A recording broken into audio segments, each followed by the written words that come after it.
नमस्कार, स्वागत है आपका जी बिजनेस में। मैं हूं दीपक डोभाल और आप देख रहे हैं आपकी खबर आपका फायदा। मशहूर सिंगर केके की मौत की वजह सामने आ गई है। पोस्टमार्टम की रिपोर्ट से साफ हो गया है कि उनकी मौत हार्ट ब्लॉकेज के चलते हुई है। लाइव कॉन्सर्ट के बाद उन्हें सीने में दर्द हुआ, लेकिन उन्होंने इसे हल्के में लिया। शायद यही लापरवाही उनकी मौत की संभवतः वजह बनी है। ऐसे में आज हम हार्ट अटैक से पहले मिलने वाले उन संकेतों पर चर्चा करेंगे जिन्हें पहचानना जरूरी है। इनमें थोड़ी सी सावधानी जान बचा सकती है। एक्सपर्ट से हम हार्ट ब्लॉकेज के सिम्टम्स को समझने की कोशिश करेंगे। ऐसी स्थिति में क्या करना चाहिए, इस पर बात करेंगे, अपने एक्सपर्ट से राय लेंगे। लेकिन इस अहम मुद्दे पर चर्चा से पहले ये रिपोर्ट देखिए। लौट रहे हैं खास मेहमानों के साथ।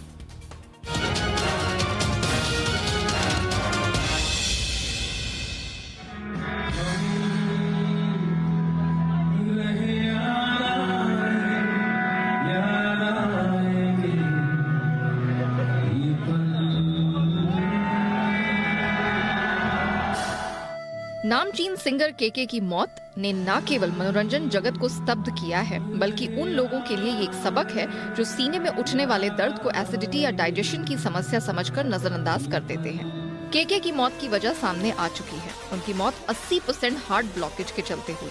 लेकिन अफसोस ये कि केके ने सीने के दर्द को डाइजेशन की समस्या समझकर एसिडिटी की दवा एंटासिड ले ली।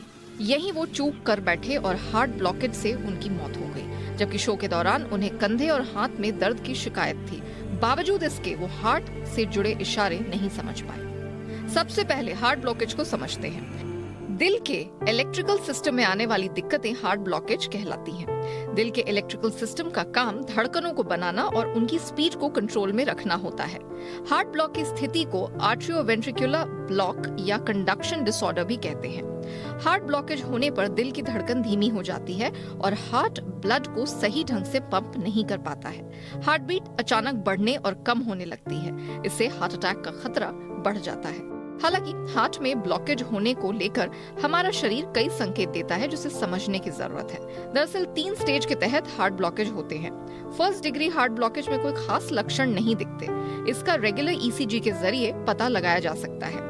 सेकेंड और थर्ड डिग्री हार्ट ब्लॉकेज के लक्षण करीब करीब एक जैसे होते हैं, लेकिन तीव्रता में अंतर होता है। दोनों ही स्थिति में बेहोशी, चक्कर, सीने में दर्द, थकान लगना, तेजी से सांस चलना और मितली के लक्षण दिखाई देते हैं। एक स्वस्थ व्यक्ति का दिल 1 मिनट में करीब 60 से 100 बार धड़कता है, लेकिन ब्लॉकेज होने पर यह करीब 40 बार या इससे कम धड़कता है। ऐसे में सीने में दर्द होने पर इसे नजरअंदाज नहीं करना चाहिए। विशेषज्ञों के मुताबिक हार्ट तक ब्लड पहुंचाने वाली 2 या 3 धमनियों के बंद होने की स्थिति में ही डॉक्टर बाईपास सर्जरी कराने हैं। वहीं एक धमनी के ब्लॉक होने की स्थिति में स्टेंट लगवाने की सलाह दी जाती है। वहीं दोनों की आपस में तुलना की जाए तो बाईपास सर्जरी को बेहतर माना जाता है। कहा जाता है कि केके को अगर तत्काल सीपीआर दिया जाता तो उनकी जान बच सकती थी। आखिर ये सीपीआर है क्या, इसे समझते हैं। सीपीआर यानी कार्डियोपल्मोनरी रिससिटेशन। ये मरीज को इमरजेंसी में दी जाने वाली एक मेडिकल प्रक्रिया है। इसके जरिए कार्डियक अरेस्ट और सांस न ले पाने जैसी स्थितियों में इंसान की जान बचाई जा सकती है। इसमें मरीज के दिल की धड़कन वापस लाने के लिए उसकी छाती को बार बार दबाया जाता है। साथ ही कई मामलों में मरीज को मुंह से सांस दी जाती है। फिलहाल तो आपकी सेहत आपके हाथ में है। अच्छे खान पान और रोजाना एक्सरसाइज के जरिए खुद को तनाव मुक्त रखा जा सकता है। हार्ट से जुड़ी बीमारियों से दूरी बनाई जा सकती है। ब्यूरो रिपोर्ट, जी मीडिया। चलिए, इस बेहद महत्वपूर्ण विषय पर बातचीत करने के लिए इस वक्त मेरे साथ बेहद खास मेहमान जुड़ चुके हैं। मेहमानों का परिचय आपके साथ करा दें। हमारे साथ स्टूडियोज में जुड़ रहे हैं डॉक्टर मनोज कुमार, देश के बहुत ही जाने माने स्वास्थ्य विशेषज्ञ भी हैं और हार्ट के तो स्पेशलिस्ट हैं। डॉक्टर मनोज, बहुत बहुत स्वागत है सर आपका। वर्तमान में कार्डियोलॉजी मैक्स हॉस्पिटल में डायरेक्टर हैं। इसके अलावा हमारे साथ डॉक्टर मिकी मेहता जुड़ चुके हैं, होलिस्टिक हेल्थ गुरु हैं। बहुत बहुत स्वागत है डॉक्टर मिकी आपका हमारे शो पर। और हमारे साथ हैं श्रेया गोयल, जानी मानी डाइटिशियन हैं। श्रेया, आपका भी बहुत बहुत स्वागत है। डॉक्टर मनोज, आपसे चर्चा की शुरुआत हम करना चाहेंगे। केके की दुखद मौत के बाद अब हर कोई यही पूछ रहा है कि क्या वाकई में जो संभावित है, जो पोस्टमार्टम रिपोर्ट से अभी तो इनिशियली जो बातें सामने आई हैं, हार्ट अटैक या हार्ट ब्लॉकेज, क्या वाकई में नज़रअंदाज किया गया? आज का जो टॉपिक हमने रखा है डॉक्टर साहब, समझो दिल के इशारे, तो क्या केके ने संभवतः शायद दिल के इशारों को इग्नोर किया? जी दीपक जी, मैं बिल्कुल आपसे सहमत हूं कि हर बार हार्ट अटैक जो होता है वो एकदम जो टिपिकल सिम्टम्स होते हैं, जिसमें कि छाती के बीचों बीच दर्द होता है, खूब पसीना आता है और आदमी बेहोश हो जाता है, इस तरह की चीज़ें जो हैं इसको टिपिकल प्रेजेंटेशन बोलते हैं हार्ट अटैक का। बट बहुत सारे ऐसे एटिपिकल प्रेजेंटेशन होते हैं जो अक्सर इग्नोर कर दिए जाते हैं, और शायद के साहब के साथ भी ऐसा ही हुआ, क्योंकि उनको चेस्ट डिस्कम्फर्ट हल्का सा महसूस हो रहा था, पसीने भी आ रहे थे, बट उन्होंने सोचा कि शायद ये गर्मी की वजह से है। तो निश्चित तौर पे मैं कहूँगा कि जो कॉर्नरी आर्टरी डिजीज़ के प्रेजेंटेशंस हैं वो वेरिएबल्स होते हैं। हार्ट डिजीज़ का जो सिम्टम्स है कोई ज़रूरी नहीं कि बहुत टिपिकल फॉर्म में हो। खास करके आप देखेंगे फीमेल्स में, डायबिटिक्स में, इन लोगों में एक कहिए कि फैटिगनेस सा, जॉ, गले में दबाव, इस तरह के जो सिम्टम्स होते हैं वो भी हार्ट अटैक के सिम्टम्स होते हैं। और सबसे ज़्यादा जो मौत होती है वो हार्ट अटैक के पहले 1 घंटे में होती है, इसलिए वो समय बहुत ही कीमती होता है। और शायद इस बार यही चूक हुई, क्योंकि उनको सो से फिर होटल ले जाया गया और वहाँ से हॉस्पिटल ले गया, क्योंकि जो फर्स्ट आवर की डेथ होती है वो हार्ट के गति के असंतुलित होने की वजह से, या जिसको आप वेंट्रिकुलर फिब्रिलेशन बोलते हैं मेडिकल लैंग्वेज में, उसकी वजह से होती है। तो मुझे लगता है कि यहाँ भी चूक हुई है। एब्सोल्युटली। अच्छा सर, एक सवाल बार बार आता है कि सिम्टम्स, जैसे कि अभी के की जो पत्नी हैं उनके हवाले से भी जानकारी मिल रही है कि वो बता रहे थे कि हाथ में दर्द हो रहा था उनके, शायद पीठ पे, कंधे पे भी कहीं दर्द हो रहा था, उसके बावजूद वो गए। ये सिम्टम्स सर कितने पहले आने शुरू होते हैं? कई लोग ये भी कहते हैं कि महीनों पहले या सालों पहले नहीं आते हैं वो सिम्टम्स, बल्कि हार्ट अटैक से कुछ घंटे पहले आना वो शुरू हो जाते हैं, और उस वक्त आपको थोड़ा सा सीरियस हो जाना चाहिए। देखिए, जो हार्ट डिजीज़ है या कॉर्नरी आर्टरी डिजीज़ है वो एक स्पेक्ट्रम ऑफ डिजीज़ है। एक तो एंजाइना होता है, फिर अनस्टेबल एंजाइना, और दूसरा जो सबसे डेंजरस एंड है वो हार्ट अटैक, या जिसको मायोकार्डियल इन्फार्क्शन बोलते हैं।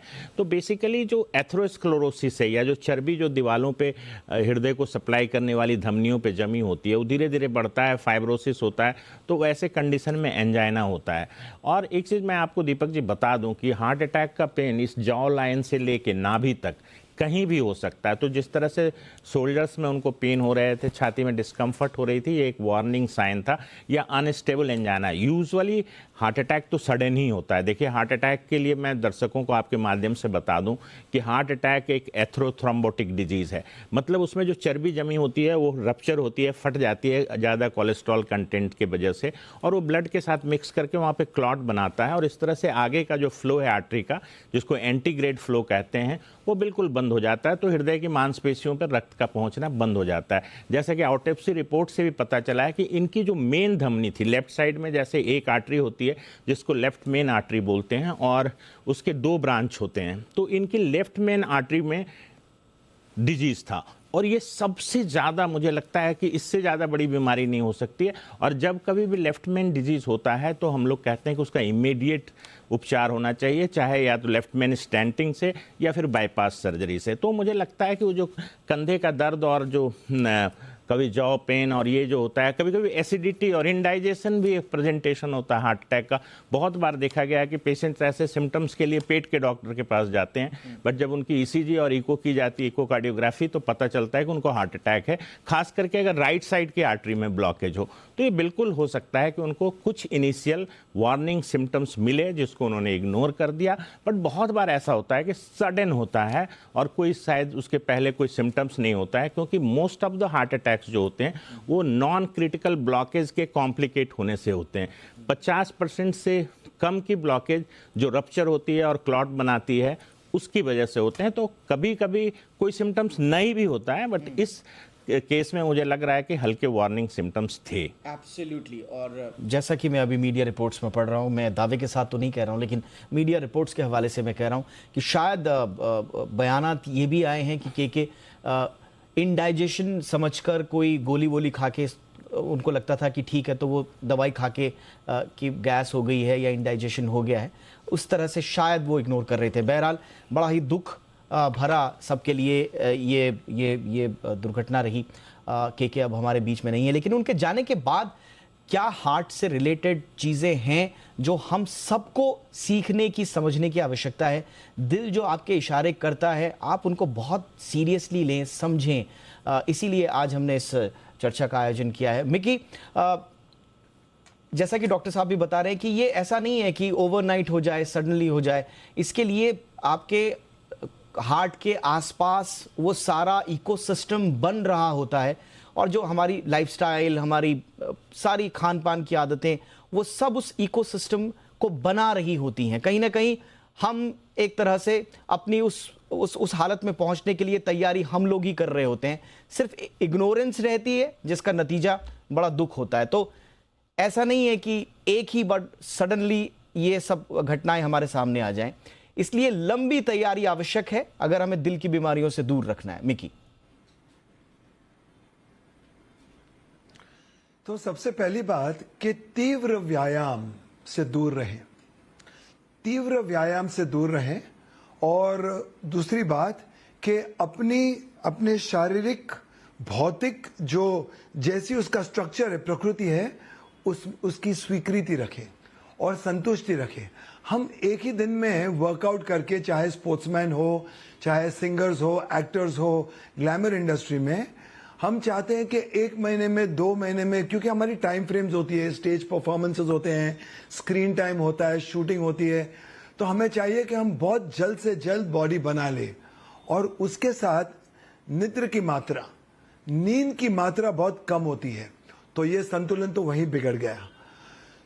तीसरी बात कि ये तीव्र व्यायाम और फास्ट पेस लाइफ, भागना और दौड़ना, जब भागना दौड़ना होता है तब जाके ऐसी दुर्घटनाएं घटती है। और जब शांतिपूर्वक हम ठहराव में रहते हैं तो हम शांतिपूर्वक रहते हैं। और सबसे बड़ी बात, ध्यान की प्रक्रिया हमेशा होनी चाहिए। अगर ध्यान की प्रक्रिया रहे तो हम बिल्कुल हमारे में रूटेड, हमारे जड़ में रूटेड रह सकते हैं। और ध्यान की प्रक्रिया में बहाव होता है, रिदम होता है। बहाव और रिदम के साथ करुणा होती है, और करुणा के तेवर और करुणा का रवैया अगर हमारे में रहे तो तनाव नहीं होता, और अगर तनाव नहीं होता तो ये हार्ट अटैक होने की संभावना बिल्कुल 0 हो सकती है। तो ये सारी चीजों पे कोई ध्यान नहीं देता है। सबसे अहम बात यह है कि वैदिक उपचार में अभ्यंगम करके एक ट्रीटमेंट है। अभ्यंगम जो तेल रगड़ते हैं एक पर्टिकुलर वे से, जिससे हार्ट रिलैक्स होता है और हमारी चर्बी पिघलती भी है, और हार्ट पे से तनाव और प्रेशर कम हो जाता है।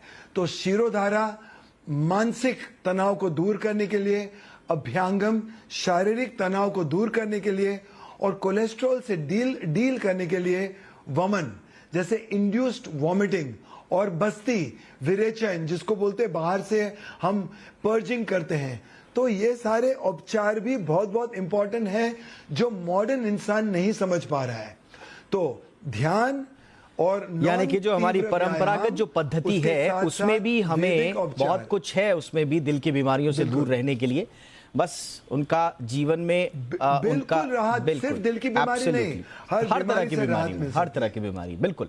श्रेया, लेकिन हम लोग एक चीज देख रहे हैं, और ये प्रवृत्ति हम बीते कुछ सालों से देख रहे हैं कि यंग लोगों को हार्ट अटैक्स आ रहे हैं। इनफैक्ट हमने बहुत सारे शोज आपके साथ भी किए, डॉक्टर साहब भी बैठे, मिकी भी हैं यहाँ पे, बहुत सारे शोज तो हमने ऐसे किए हैं जिनमें अंडर 40 लोगों को, और खास तौर से वो लोग जो कि फिटनेस फ्रीक हैं, जो जिम जा रहे हैं, जो अच्छी लाइफस्टाइल जी रहे हैं, देखने से तो यही लगता है कि अच्छी लाइफस्टाइल जी रहे हैं, हालांकि उसके बहुत सारी डेफिनेशंस अलग हैं।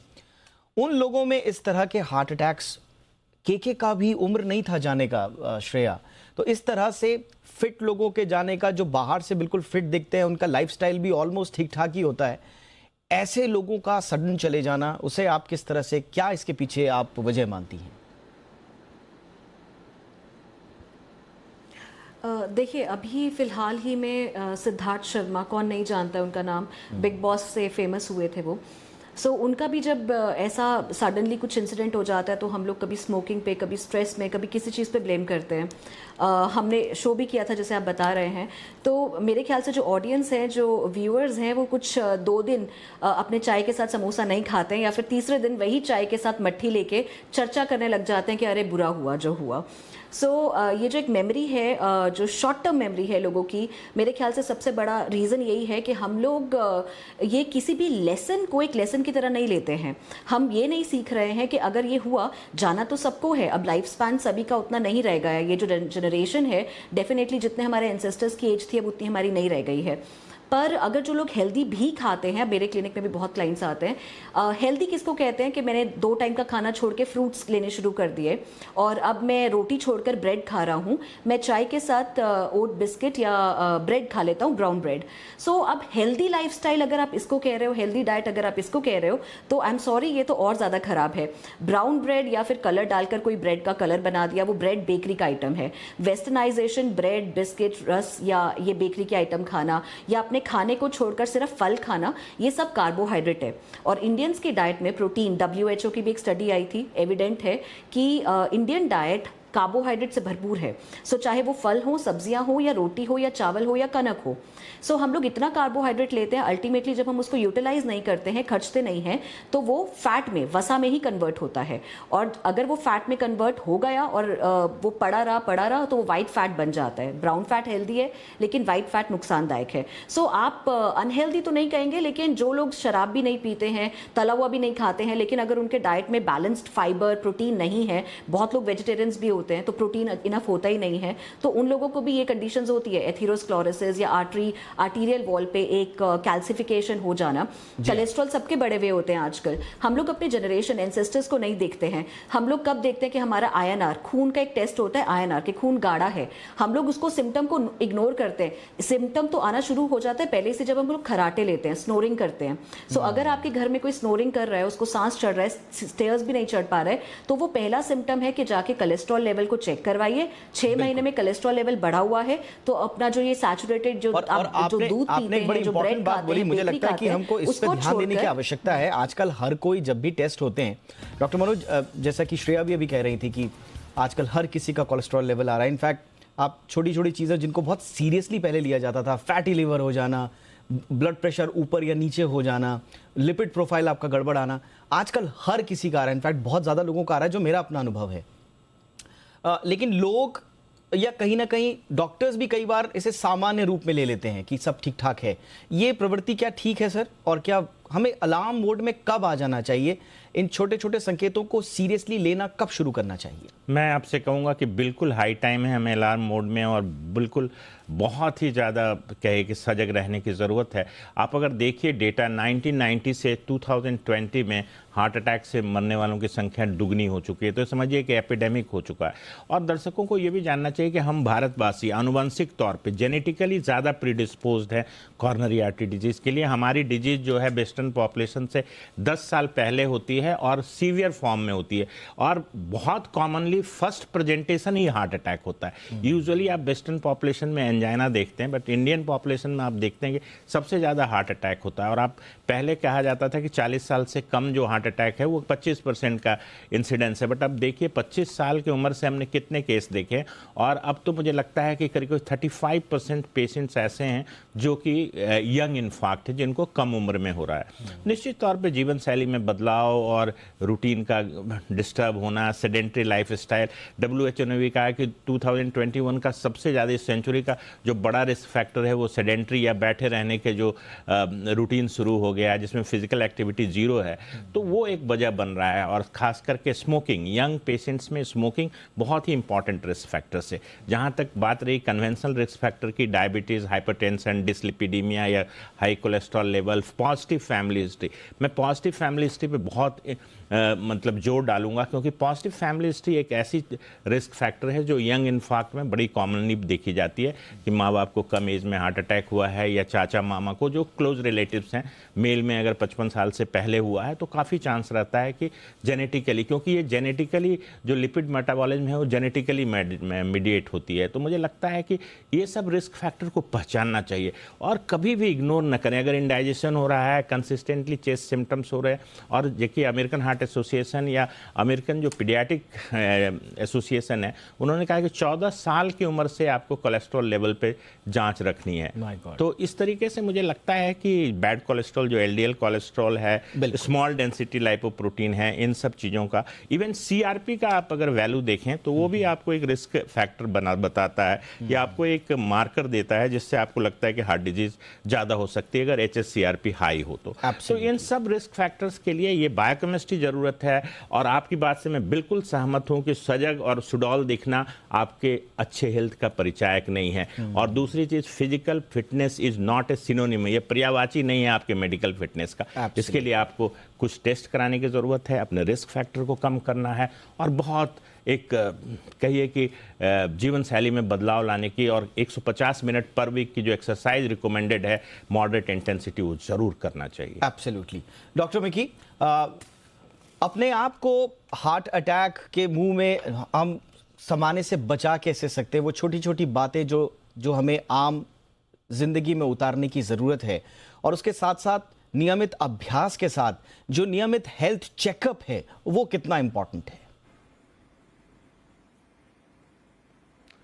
वेल, हेल्थ चेकअप तो उनके लिए इम्पोर्टेंट है जिनकी दिनचर्या बहुत ही बिगड़ी हुई है।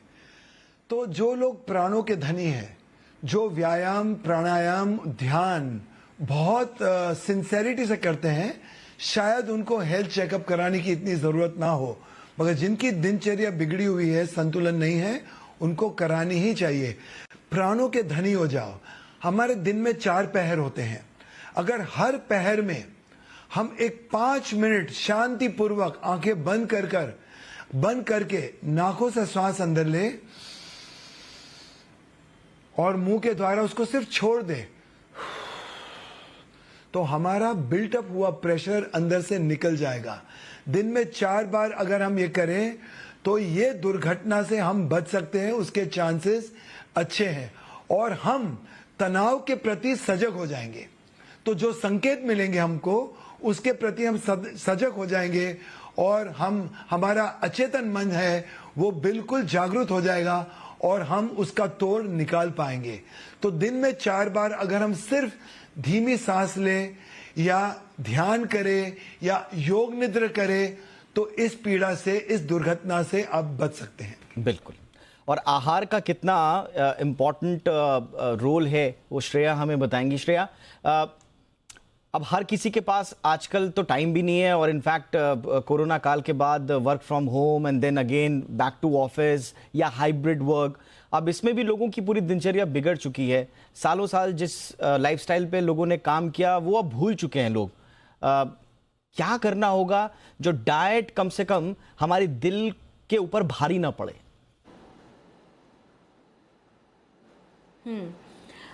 अभी आप ही ने जिक्र किया था कि फैटी लीवर आजकल मोस्टली सभी को है। सो अगर आपको एक ऑर्गन दूसरे ऑर्गन के साथ एसोसिएटेड है, आज हम लोग CAD की बात कर रहे हैं या मायोकार्डियल इन्फेक्शन की बात कर रहे हैं, आज हम सिर्फ दिल की बात कर रहे हैं, लेकिन अभी हम लोग कुछ टाइम पहले डायबिटीज़ के बारे में बात कर रहे थे, फिर कोविड के बारे में बात कर रहे थे। तो हर एक ऑर्गन दूसरे ऑर्गन के साथ इंटरलिंक्ड है। कोमॉर्बिडिटीज़ कुछ भी होती हैं तो डेफिनेटली आप लोगों को मतलब किसी भी टाइप की कोई भी बीमारी हो सकती है। सो पहले तो सबसे पहले ये देखना है कि अगर फैटी लीवर है तो अगर आप कुछ भी खाएं, चाहे आप हेल्दी, आप पूरा दिन डाइट करें, इंटरमिटेंट करें, आप जौन सा मर्जी हेल्दी जो डाइट खा लेंगे तब भी कुछ नहीं होने वाला है, क्योंकि आपका लीवर मेटाबोलाइज नहीं कर रहा है आपके खाने को। तो सबसे पहले आपको लीवर के लिए डाइट लेना चाहिए हाई प्रोटीन, हाई फाइबर, अगर आपका लीवर फैटी है। तो पहले आप समझ जाइए कि क्या आपके अंदर नुक्स था, आपका हीमोग्लोबिन कम था, आपके फेरेटीन्स कम थे, आपका कोलेस्ट्रॉल इसीलिए ज़्यादा है क्योंकि आपका खून गाढ़ा है।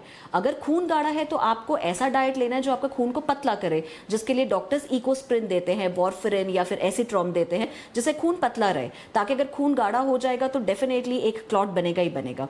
सो अगर आपका INR ज़्यादा होता है, खून अगर आपका गाढ़ा है, तभी आपका ब्लड प्रेशर हाई होता है, तो आपका डाइट ज़्यादा ग्रीन लीफी वेजिटेबल होना चाहिए। तो मतलब हर एक का डाइट एक जैसा नहीं हो सकता, फैटी लीवर के पेशेंट का अलग होगा।